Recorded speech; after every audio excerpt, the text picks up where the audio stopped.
श्री राम जी का विवाह और राज्याभिषेक दोनों ही शुभ मुहूर्त देखकर शास्त्रों के अनुसार विधि पूर्वक संपन्न किए गए थे। फिर भी न तो उनका वैवाहिक जीवन सुखद रहा और न ही राज्याभिषेक पूर्ण हो सका। विवाह के तुरंत बाद उन्हें वनवास मिला और राज्याभिषेक के दिन ही उन्हें राजमहल की जगह वन की ओर प्रस्थान करना पड़ा। यह सब विधि का विधान था।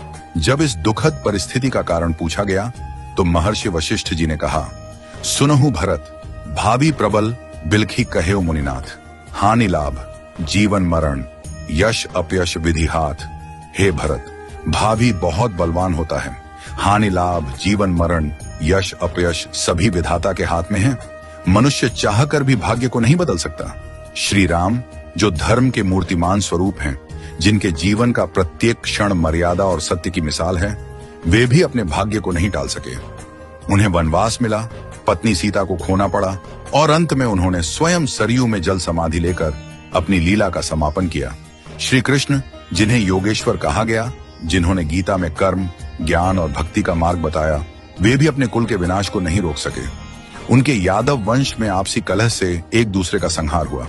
महादेव शिव जो महामृत्युंजय के अधिष्ठाता हैं, वे भी अपनी प्रिया सती की मृत्यु को नहीं रोक सके। त्रिकालदर्शी होकर भी वे विधि के विधान को नहीं बदल सके। रामकृष्ण परमहंस जिन्हें दिव्य सिद्धियां प्राप्त थीं और जिन्होंने हजारों लोगों को ईश्वर का मार्ग दिखाया, वे भी कैंसर जैसी बीमारी को नहीं रोक सके। उन्होंने कहा था, यह शरीर नश्वर है, आत्मा ही अमर है। रावण जिसके पास अपार बल और ज्ञान था, जो शिव का भक्त था, वह भी अपने अहंकार के कारण नाश को नहीं टाल सका। कंस जो जानता था कि श्री कृष्ण उसका अंत करेंगे, फिर भी विवश था। इन सभी घटनाओं से यही सिद्ध होता है कि मनुष्य अपने जन्म के साथ ही जीवन और मरण, यश और अपयश, लाभ और हानि, स्वास्थ्य और रोग, शरीर का स्वरूप, परिवार, समाज, देश और स्थान, इन सब का निर्धारण करके आता है। मनुष्य को यह भ्रम होता है कि वह सब कुछ नियंत्रित कर रहा है, लेकिन वास्तव में सब कुछ ईश्वर के संकेत से ही चलता है।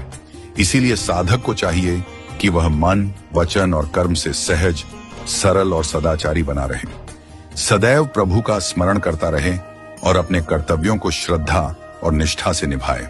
मुहूर्त न जन्म के लिए तय होता है, न मृत्यु के लिए। जब जन्म और मृत्यु ही निश्चित नहीं होते, तो बाकी सब कुछ क्षणिक और अस्थायी है। केवल प्रभु का नाम ही शाश्वत सत्य है। इसलिए सदैव ईश्वरमय रहो और आत्मा को परमात्मा के निर्देशों में लीन कर दो। यही सच्चा जीवन है। नियति को स्वीकार करना और प्रभु में समर्पित रहना। हमेशा अपना कर्म करो और बाकी सब कुछ प्रभु के ऊपर छोड़ दो। वही सब करने वाले हैं। हम और आप तो बस कठपुतली हैं जो प्रभु की इच्छा से चल रहे हैं। तो जैसा प्रभु को चलाना है वैसे ही चलते रहो और जैसा प्रभु को करना उसको होने दो।